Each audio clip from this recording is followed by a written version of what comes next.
Sebelum kita masuk ke videonya, ayo subscribe dan nyalakan lonceng notifikasinya. Setelah kami melakukan berbagai kegiatan yang melibatkan pemerintah daerah dan unsur-unsur yang ditugaskan, sampai dengan saat ini pemerintah daerah hanya mengajukan formasi sebanyak 319.618 atau baru 40,9% dari total kebutuhan formasi tahun 2022. Di dalam layar kami gambarkan bahwa kebutuhan sebenarnya adalah 781.844 sebagaimana digambarkan dalam grafik tersebut. Dan sesuai usulan yang sudah kami dapatkan sebelum kami melakukan pendekatan dengan Pemda itu sebesar 17% saja dari total kebutuhan, yaitu 131.239. Lalu beberapa kali kami melakukan rapat koordinasi mengundang seluruh Pemda di seluruh Indonesia sehingga terjadi peningkatan jumlah sebesar 24% dari usulan sebelumnya. Namun demikian peningkatan ini pun masih jauh dari kebutuhan yang sebenarnya, yang mana formasi akhir pada saat ini adalah 319.618 atau 41% dari total kebutuhan.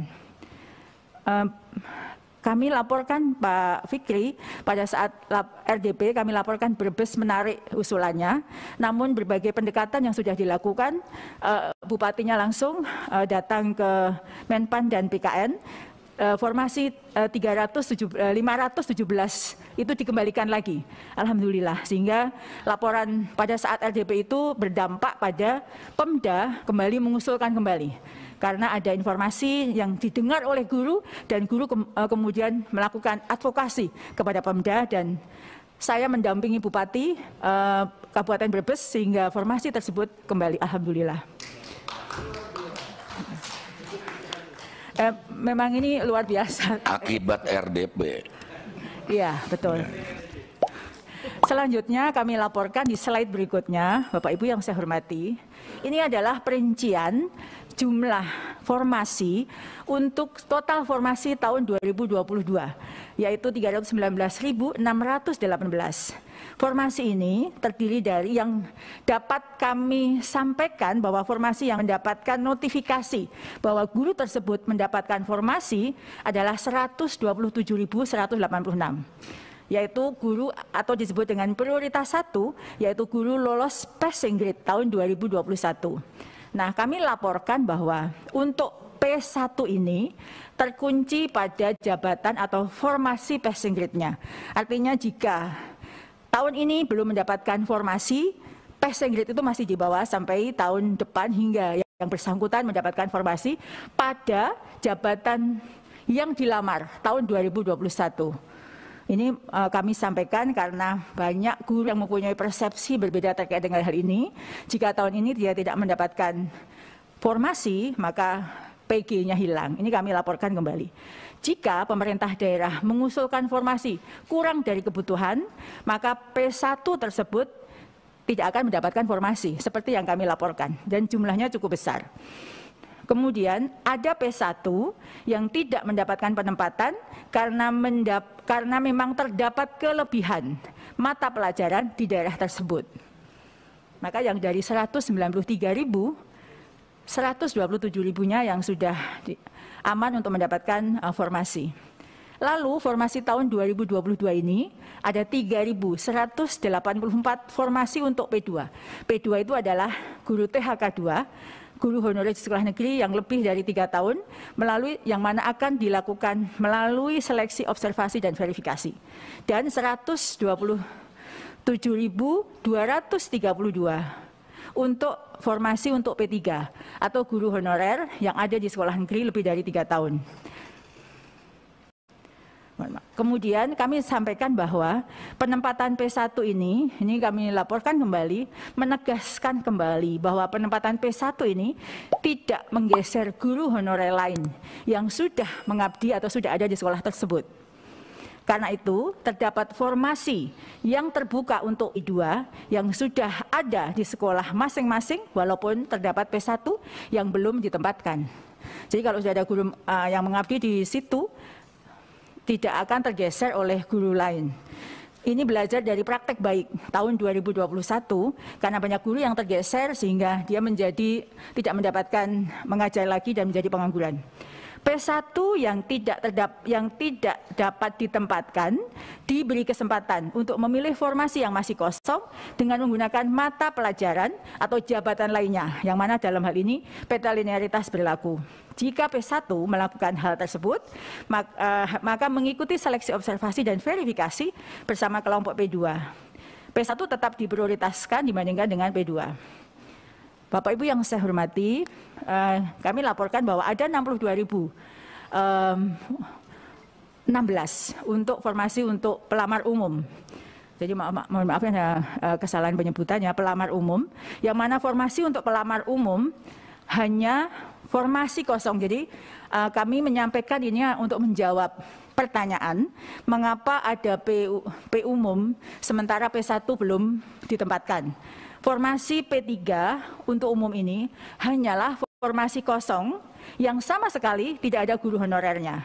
Formasi ini bukan formasi yang sama dengan formasi P1. Jadi misalnya ada guru P1 yang masih tersedia dengan mata pelajaran itu, maka formasi umum tentu tidak dibuka. Yang mana ini mata pelajaran ada di pelamar umum ini berbeda dengan P1.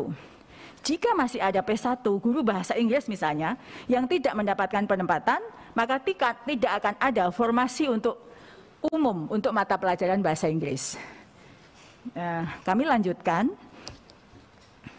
di slide berikutnya. Nah, ini terkait dengan guru lulus passing grade yang petanya yang sekarang sedang menjadi bagian kami untuk melakukan penempatan. Dari 193.954 pelamar P1, kami laporkan bahwa 87,2%-nya guru lulus passing grade tersebut bisa mendapatkan formasi ASN P3K tahun 2022. Dan masih ada 12,8% yang belum mendapatkan formasi. 87,2% ini adalah di angka yang berwarna hijau, 127.186 yang sudah mendapatkan notifikasi mendapatkan formasi, dan di 11.349 yang tersedia formasi jika guru tersebut melamar menggunakan jabatan lainnya. Jadi masih alhamdulillah sudah 87,2% yang sudah mendapatkan formasi. Dan yang sisanya tersebut kami laporkan bahwa 41.000-nya adalah sebenarnya ada kebutuhan, namun belum dibuka formasinya oleh Pemda terkait.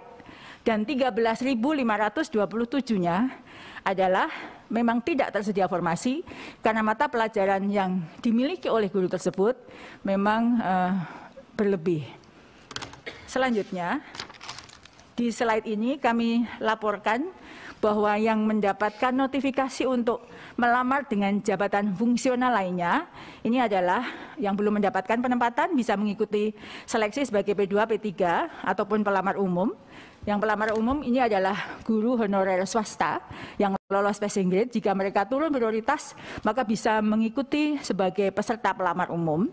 Ilustrasinya adalah sebagaimana yang ada di layar bahwa guru P1 itu sebenarnya dia adalah guru SD.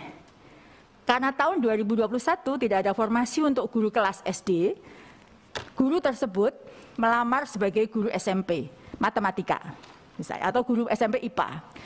Pada notifikasi yang bersangkutan diberikan pilihan apakah ingin tetap sebagai P1-nya yaitu guru IPA SMP, ataukah dia memilih menggunakan jabatan lainnya untuk bisa mengikuti seleksi saat ini yang jumlahnya lebih dari 11.000.